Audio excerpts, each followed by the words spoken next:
అదే RTV app వార్తల్ని క్షణాల్లో చదివే అవకాశం ఉంటుంది. ఒక న్యూస్ పేపర్, ఒక టెలివిజన్ ఛానల్ మీ చేతుల్లో ఎప్పుడు ఉంటాయి. గత ప్రభుత్వము పేదల కొరకు నిర్మించిన డబుల్ బెడ్రూమ్ ఇండ్లు పరిస్థితి మాత్రము దయనీయంగా ఉందని కూడా చెప్పుకోవచ్చు. ఏదైతే లాటరీ ద్వారా కూడా ఆ లబ్ధిదారులను కూడా ఎంపిక చేసినా కూడా ఇప్పటివరకు కూడా లబ్ధిదారులకు ఇవ్వకపోవడంతో కూడా ఏదైతే ఆ నిర్మించిన డబుల్ బెడ్రూమ్ ఇండ్లలో కూడా మొత్తం కంప చెట్లు మొలిచిపోయిన పరిస్థితి మాత్రం అసాంఘిక కార్యక్రమాలు కూడా అలా చోటు చేసుకుంటున్నాయని కూడా సిపిఎం పార్టీ ఆందోళన చేస్తూ కూడా ఆధ్వర్యం చేస్తూ కూడా ఎవరికైతే మన లాటరీలో ఇచ్చిన వాళ్ళందరికీ కూడా ఆ ఇండ్లు కూడా ఇవ్వాలని కూడా కోరుతున్నారు. ఒకవేళ 26వ తారీఖు వరకు కూడా మేము డెడ్ లైన్ పెడుతున్నాం. 26వ తారీఖు వరకు కూడా ఎవరైతే లాటరీ వచ్చినా వాళ్ళందరూ కూడా ఇండ్లు అందులోకి వాళ్ళకు ఇవ్వాలని కూడా చెప్తున్నాం. ఒకవేళ ఇయ్యని పరిస్థితిలో మాత్రం మేమే వాళ్ళందరూ పేదలందరూ తీసుకొచ్చి కూడా ఇందులోనే గృహప్రవేశం చేసుకుంటామని కూడా ఆ సిపిఎం పార్టీ వాళ్ళు చెప్తున్న పరిస్థితి కనపడుతుంది. మనం విజువల్లో కూడా చూస్తున్నాం. మొత్తం కూడా ఆ డోర్స్ కానీ ఏదైనా నిర్మించిన డోర్స్ కానీ కిటికీలు కానీ మొత్తం పూర్తి కూడా ఆ పగిలిపోయిన పరిస్థితి ఉంది. వీళ్ళు ఒకటే చెప్తున్నారు. అసలు వీళ్ళ డిమాండ్స్ ఏంటి తదితర అంశాలు తెలుసుకోవడానికి మనతోటి నాయకులు ఉన్నారు. వారితో మాట్లాడించి ఏంటైనా మొత్తం కూడా డబుల్ బెడ్రూమ్ ఇళ్లను పరిశీలించిన పరిస్థితి కనపడుతుంది. ఎట్లా చూశారు, ఏముంది, ఏంటి పరిస్థితి? సిపిఎం పార్టీ ఆధ్వర్యంలో జిల్లా వ్యాప్తంగా 3, 4, 5 తేదీల్లో జిల్లా వ్యాప్తంగా అనేక ప్రాంతాల్లో గ్రామాలలో డబుల్ బెడ్రూమ్ నిర్మించాలని చెప్పేసి గత ప్రభుత్వం ఏదైతే ఉద్దేశంతో ఈ కార్యక్రమం తీసుకుందో మేము పరిశీలన చేస్తే అనేక విషయాలు వెలుగులోకి వచ్చాయి. ఈరోజు పెద్ద ఎత్తున జిల్లా వ్యాప్తంగా కొన్ని ఇండ్లు పూర్తి చేసి జిల్లాలో 8,155 ఇండ్లు మంజూరైనాయి. వాటిలో కేవలం ఈరోజు అప్రూవల్ అయినటువంటివి 7,500, ఇప్పుడు పూర్తయినటువంటి చూస్తే 7,800, 2,800. ఇవి కూడా అసౌకర్యాలు పూర్తి స్థాయిలో నిర్మించలేదు. ఇక్కడ కూడా మనం చూస్తే ఇది అసాంఘిక కార్యకలాపాలకు అడ్డాలుగా మారినాయి. పేదవాళ్ళు కలలుగా అన్నారు, ఇల్లు వస్తుంది నాకు. మరి గత బీఆర్ఎస్ గవర్నమెంట్లో కేసీఆర్ మాకు ఇల్లు ఇస్తాడని చెప్పేసి కలలుగా అన్నారు. పేదవాళ్ళ కలలుగానే మిగిలిపోయినాయి తప్ప ఇల్లు అయితే రాలేదు. ఈ ఇల్లు పూర్తయినటువంటి ఇల్లును రాజకీయాలకు అతీతంగా పేదవాళ్లకు అందజేయాలి. కానీ ఇక్కడ కూడా రాజకీయాల జోక్యంతో ఇల్లు ఇవ్వకుండా ఆగిపోయినాయి. ఎందుకు ఆగిపోయినాయి అంటే ఈరోజు ఓట్ బ్యాంక్ రాజకీయాలతోటి కేవలం ఓట్ బ్యాంకు వీళ్ళకి ఇస్తే ఇంక ఇతరులు వ్యతిరేకంగా అవుతారు అనే ఉద్దేశం తప్ప నిజంగా పేదవాడికి ఇల్లు ఇవ్వాలన్నటువంటి ఏదైతే లక్ష్యం ఉందో అది విస్మరించారు. ఈ విస్మరించి కేవలం ఈరోజు ఇండ్లు ఇచ్చేదానికి పక్కన పెట్టి ఓటు బ్యాంక్ రాజకీయాలు మాత్రమే ముందుకొచ్చినాయి. ఇది చాలా తీవ్రంగా ఖండిస్తున్నాం. ఏమైనా పేదవాళ్ళకి ఇండ్లు చెందాలి. ఆ చెందేదానికోసమే మా సిపిఎం పార్టీ బృందం పరిశీలన చేసి ఈరోజు నల్గొండ పట్టణంలో మనం చూస్తే ఇక్కడ సుమారు 520 ఇండ్లు 60 ఇండ్లు పూర్తయినాయి. ఇక్కడ చూస్తే అన్ని మౌలికమైన సమస్యలు, ఇంకా రోడ్లు వేయాలి, వాటర్ సౌకర్యం కల్పించాలి, కరెంటు ఉంది. ఇక్కడ అసాంఘిక కార్యకలాపాలు జరుగుతున్నాయి. ఈరోజు మందుబాబులకు అడ్డాగా మారింది. పేకాట వాళ్ళకు గంజాయి తాగుతున్నటువంటి పరిస్థితి ఉంది. మరి ఇదంతా కూడా ఇన్సెక్యూరిటీగా ఉన్నటువంటి పరిస్థితి ఉంది. ప్రభుత్వం అధికారులు కూడా దీన్ని ఏం చేయలేనటువంటి పరిస్థితి వచ్చింది. అందుకనే మేము అధికారుల మీద ఒత్తిడి తీసుకొస్తున్నాం. ఎవరైతే ఎంపిక చేయబడ్డ లబ్ధిదారులు ఉన్నారో వాళ్ళకి స్వాధీనం చేయాలి. స్వాధీనం చేయకపోతే ప్రత్యక్షంగా సిపిఎం ఆధ్వర్యంలో పేదల్ని సమీకరించి ఇళ్లలో తోలుతాం. మేము ఎవరికైతే అలాట్ అయిందో వాళ్ళకి ఇవ్వాలని చెప్తున్నాం. మీరు కనుక అదే రాజకీయాలు చేస్తే వాళ్ళందరితోటి ఈ నల్గొండ జిల్లా కేంద్రంలో ఒక యాజిటేషన్ కూడా మేము సిద్ధమవుతాం. ఇది సాధించేంత వరకు పోరాటం కొనసాగుతుందని చెప్పేసి తెలియజేస్తున్నాం. అధికారులకు ఈ మధ్యన మేర విన్నవించారు. ఏదైతే లాటరీ ద్వారా వెళ్ళిన వారికి కూడా ఇవ్వాలని కూడా అధికారులకు చెప్పిన పరిస్థితి ఉందా సార్? మేము ఇక్కడ ఎంఆర్ఓకి ఇచ్చినాం, కలెక్టర్ గారికి ఇచ్చినాం, ఆర్డీఓ గారికి ఇచ్చినాం. మొత్తం మీరు చర్యలు తీసుకోండి. లబ్ధిదారులను ఎంపిక చేశారు కాబట్టి లబ్ధిదారులందరికీ స్వాధీనం చేయండి అని చెప్తున్నాం. వాళ్ళు తప్పకుండా మేము స్వాధీనం చేస్తామని చెప్పేసి చెప్తున్నారు. వాళ్ళందరూ కూడా ఇప్పటికే మేము కొన్ని మౌలికమైన ఏర్పాట్లు చేయడానికి ఆదేశాలు ఇచ్చినట్టు కూడా మాకు కూడా చెప్పారు. ఇప్పటికీ సీసీలు కానీ, తర్వాత మంచినీటి సౌకర్యం కానీ, డ్రైనేజీ సమస్యలు కూడా మేము పూర్తి చేసి వాళ్ళకి స్వాధీనం చేసే విధంగా చర్యలు తీసుకుంటామని చెప్తున్నారు. బహుశా ఈ పండుగ తర్వాత వాళ్ళు స్వాధీనం చేస్తామని చెప్పేసి పద్ధతిలో వాళ్ళు తెలియజేస్తున్నారు. అంటే మీరు అప్లికేషన్ ఇచ్చిన క్రమం కూడా మొన్నటి వరకు కూడా చూసి కూడా మొత్తం కంప చెట్లతో నిండిపోయిన పరిస్థితి ఉంది. మీరు కంప్లైంట్ ఇచ్చిన తర్వాతనే కూడా ఇప్పుడు శుభ్రం చేస్తున్న పరిస్థితి ఉంది. దీనికి చర్యలు తీసుకుంటున్నారు అనుకోవచ్చా సార్? మేము సిపిఎం బృందం ఈ ఇండ్ల విషయంలో వచ్చి అప్పటికే కంప చెట్లతో నిండి ఈరోజు అన్ని కూడా దొంగలు ఎత్తుకపోయి ఈ నేపథ్యంలో జోక్యం చేసుకొని మేము పరిశీలనకు వచ్చిన తర్వాత అధికారుల దృష్టికి తీసుకొచ్చాం. అధికారులు ఇమ్మీడియట్లీ వీటి మీద చర్యలు తీసుకోమని చెప్పేసి అంటే ఇప్పుడు ఇవన్నిటిని క్లీన్ చేసి ఈ ఒక్కొక్క పని మొదలు పెట్టడం జరిగింది.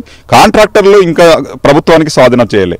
కాంట్రాక్టర్లు కూడా వదిలేశారు, డబ్బు రాలేదని వదిలేశారు. అందుకని ఇప్పుడు కాంట్రాక్టర్లు ఇమ్మీడియట్లీ వాళ్ళ మీద చర్యలు తీసుకొని వాళ్ళను పూర్తి చేసి పనులన్నీ పూర్తి చేసి ప్రభుత్వం స్వాధీనం చేసి పేదలకు ఇవ్వాలనేదే దాంతో కదలిక వచ్చింది. మీరు చెప్పండి, మొత్తం కూడా డబుల్ బెడ్ ఇంట్లో కూడా పరిశీలించిన పరిస్థితి ఉంది. లోపల ఎట్లా ఉన్నాయి మొత్తం సౌకర్యాలు?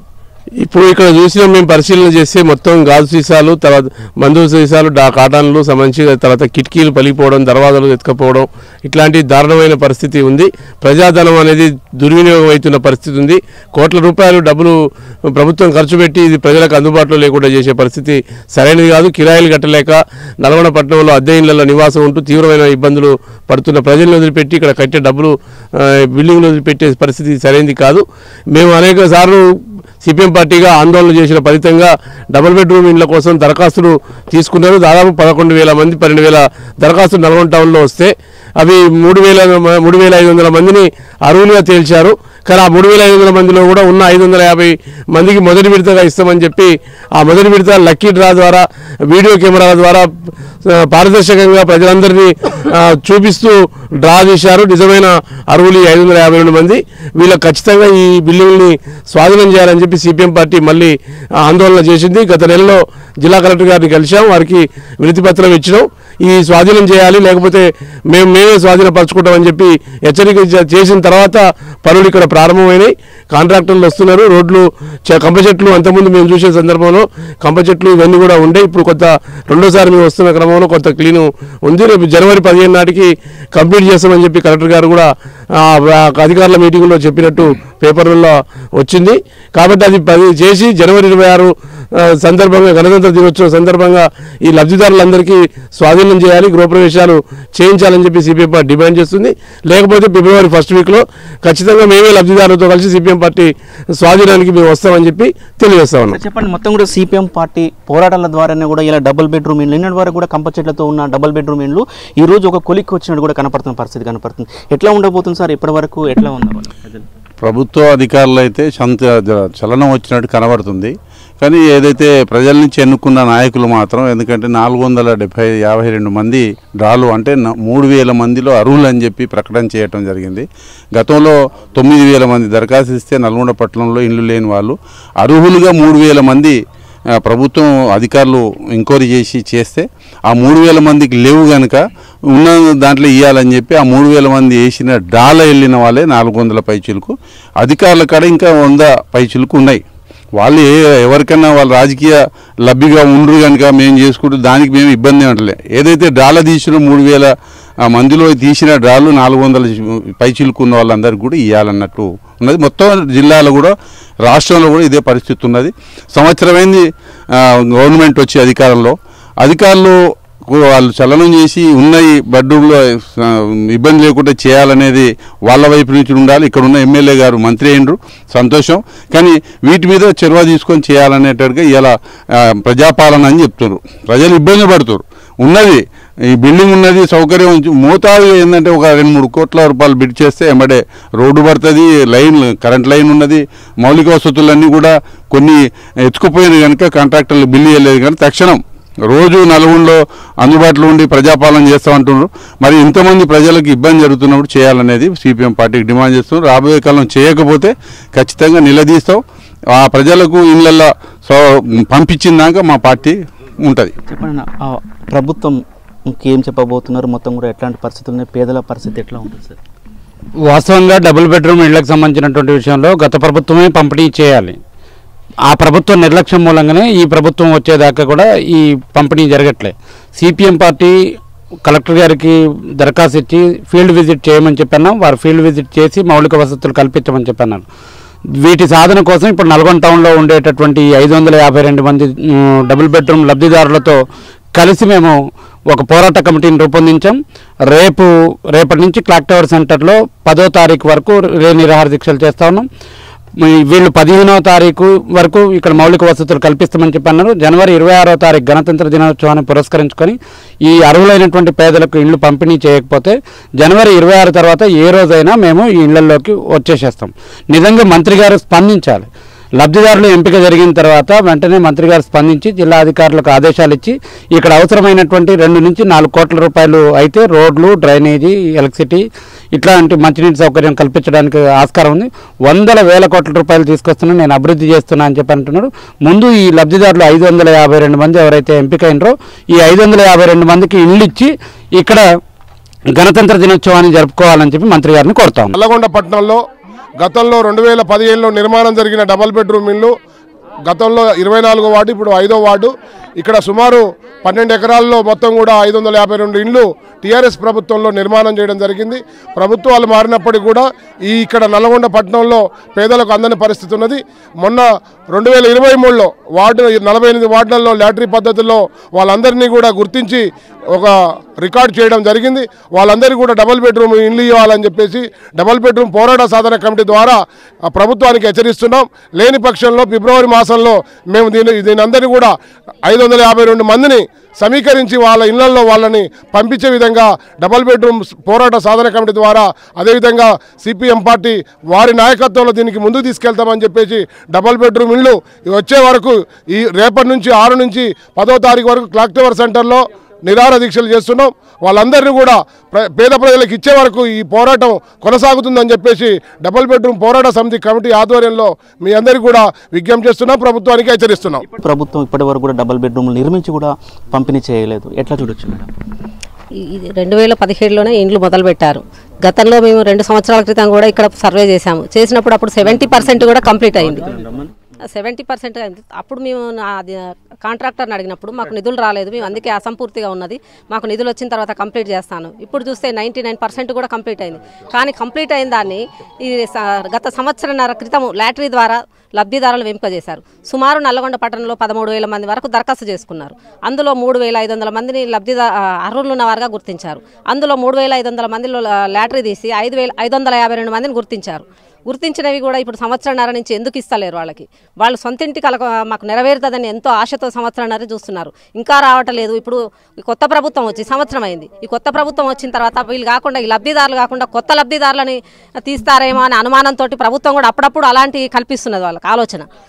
వచ్చి మాకు వస్తుందా రాదా అనేది వీళ్ళు ఆందోళనగా కూడా ఉన్నారు. ఒక పక్క అద్దెలు కట్టలేక పెరిగిన నిత్యావసర సరుకులతోటి సతమతమవుతూ పిల్లలను చాదలేక ఇబ్బందులు పడుతున్నామేమని ఇప్పటికైనా వస్తుందా అనేది. కానీ ప్రభుత్వం ఇప్పుడు ఇందిరమ్మ ఇండ్ల పేరుతో మళ్ళీ కొత్త స్కీమ్ తీసుకొచ్చారు. ఇందిరమ్మ ఇండ్లు ఏమంటున్నారు, ఇప్పుడు స్థలం ఉన్న వారికే కట్టిస్తా అంటున్నారు. స్థలం లేని వాళ్ళ పరిస్థితి ఏంటి? అది ఎప్పటి వరకు కంప్లీట్ చేస్తారు? మొదలుపెట్టిన ఇందిరమ్మ ఇండ్లు కానీ స్థలం లేని వాళ్ళ పరిస్థితి కానీ అది కూడా ప్రభుత్వం ప్రజలకు తెలియజేయాల్సిన అవసరం ఉందని కూడా మేము తెలియజేస్తున్నాం. రైట్, ముఖ్యంగా కూడా చూస్తున్నాం, బాధితులు చూస్తున్నాం. మీరందరూ కూడా ఈ రోజు సిపిఎం పార్టీ ఆధ్వర్యం కూడా ఇక్కడికి వచ్చి కూడా వీళ్ళందరూ కూడా వెయిట్ చేస్తున్న పరిస్థితి ఉంది. అసలు బాధితుల వాళ్ళ సమస్యలు ఏ విధంగా ఉన్నాయి కూడా తెలుసుకునే ప్రయత్నం చేద్దాం. చెప్పండి మేడం, ఏం పేరు, ఎక్కడి నుంచి వచ్చారు? నగీనా మ్యామ్, నల్గొండ నుంచి వచ్చాను. బస్ స్టాండ్ దగ్గర ఉంటాను సార్. నాకు లేదు సార్, డబుల్ బెడ్రూమ్ లాటరీ తీసింది సార్. నాకు ఒక చిట్టి ఇచ్చారు సార్, అంతే. వచ్చింది సార్. ఇక సార్ ఏం చెప్పలేదు సార్, ఇది వచ్చింది మీకు ఫోన్ చేస్తా అన్నారు, చేయలేదు సార్. ఎలక్షన్ కోడ్ పడ్డది, కథం. మళ్ళీ ఇందిరమ్మ ఇల్లు ఇస్తామంటారు, కొత్త మళ్ళీ సొంత స్థలం ఉంటేనే ఇస్తా అంటుర్రు, ఏమేమో చెప్తున్నారు సార్. మాకు ఇప్పుడు ఈ రేవంత్ రెడ్డి సార్ కొంచెం మాకు ఇల్లు ఇచ్చేయండి సార్. చాలా కష్టాలు ఉన్నాం, పిల్లల్ని చూడలేక, స్కూల్లో చదివించలేక మేము చాలా ఇబ్బందులు ఉన్నాం సార్. మాకు ఇల్లు ఇస్తే చాలు సార్. ఏదమ్మా రాపోలేదు, వచ్చింది ఇవాళ. ఒక్క రూమ్లో 5 మనుషులు 30 ఏళ్ళ సంది కిరాయికుంటున్నాం. ఇది వస్తుందేమో అని ఆశపడుకుంటా ఉన్నాం. ఇవ్వాలని ఏడుకుంటున్నాం ముఖ్యమంత్రి గారిని. రైట్, మొత్తం కూడా నిరుపేదలు వాళ్ళందరూ కూడా చాలా ఇబ్బంది పడుతున్న పరిస్థితి కనబడుతుంది. కనీసం కిరాయిలు కట్టలేని పరిస్థితిలో ఉన్నామని కూడా వారు ప్రభుత్వానికి దండం పెట్టి కూడా వేడుకుంటున్నట్టు పరిస్థితి ఉంది. వృద్ధులు కూడా ఇక్కడికి వచ్చిన పరిస్థితి కనబడుతుంది. ఏంటమ్మా, ఏంటి ఇక్కడికి వచ్చిన ఇండ్లు వచ్చినాయి సారు, ఇంకా ఇయ్యలేదు ఇంతవరకు. డబుల్ బెడ్లు వచ్చినాయి, మేము కిరాయి కట్టలేక మాకు ఇబ్బంది అవుతుంది. ఇస్తా అన్నారు, ఇంతవరకు ఇయ్యలేదు. ఇప్పుడు తెలంగాణ పోయింది, కాంగ్రెస్ వచ్చింది. మాకు ఇండ్లు తప్పకుండా రావాలి, మాకు చాలా ఇబ్బంది ఉంది. మేము కిరాయి కట్టలేక ఇస్తున్నాం. మా పిల్లలకు మాకు బేరం తిరుగుతాడు మా ఆయన కూడా చేత కాకుంటుంది. నెలకు 4,000 కడుతున్నాం సార్ మేము ఇల్లు కిరాయికి. మాకు చాలా ఇల్లు కాకుండా ఆయిల్ ఇవే తిరగవలసి వస్తుంది, కానీ ఇండ్లు అయితే అసలే లేవు. తప్పకుండా ఇల్లు రావాలి సార్ మాకు. ఎట్లా చేస్తారో మీరే చేయాలి సార్.